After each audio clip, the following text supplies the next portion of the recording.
nakakamiss talaga pag unite ka with your friends and then mag-work kayo at the same time. Nakaka-pressure ba? Kasi may mga kasama rin kayong OGs. Ng mga talagang 90s, 80s divas. Yeah, well, I mean, pag nakakasama po kami, I mean, my mom is a legend, Mr. Sal Nava, of course, and all of the cast talaga, they're iconic, mga legends yan in OPM, and pag ganyan kasi nakakasama ko, I just listen, I watch them, I really want to learn from them. Talaga pag nagkakwento sila, si Tita Tessie always helps us sa mga scenes din namin, and I'm just there to be open, kumbaga, and ang dami nilang experience, now they're passing it on to the new generation, as they say, and I'm thankful na nakatrabaho sila. Zephy ka mo. Nung una po parang nakakakaba syempre, yun na nga po, mga legends sila. But as I stepped into the set with them, it already felt like a family. Talagang na-feel ko yung warmth nila, na-feel ko how they welcomed us, and parang yung willingness sila to guide us along the way. So I'm just so happy. Parang lahat po talaga, kumbaga, God ordained yung bawat cast. I believe na we're all meant to be here and to work with each other. Jess, do you feel like ito yung pinakamalaki mo ng break as an actress? Of course po, kasi ito talaga yung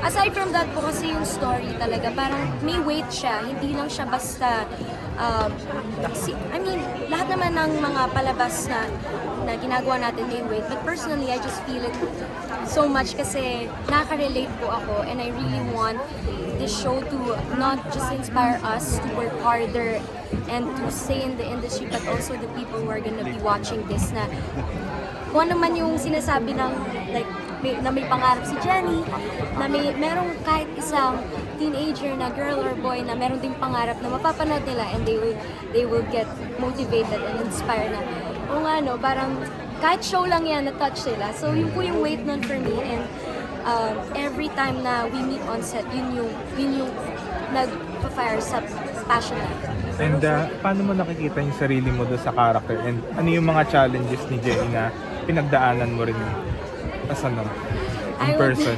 I would say from the start until dun sa mapapanood niyo po sa habang tumatakbo yung show, talagang nakaka-relate po ako bilang Zephanie, kasi nagsimula din naman po ako sa mga auditions, maraming struggles, like may mga nasasabi talaga na baka hindi naman talaga yung para sa'yo, and again, kanina nabanggit ko na may rejection. I've experienced that many times for all the people na nakasubaybay sa journey ko ever since na nagsumasali akong competitions. Alam nila how I got rejected, how I failed at some point, pero one thing that Jenny and Zephanie parang have in common is they will never give up para sa mga pangarap po nila. Dahil naniniwala sila one day it will happen. And I believe this is a dream come true for not just me but all the cast na kasama ko. Kasi lahat po kami, kwento namin to, and I'm sure kwento din ng lahat ng mga kapatid.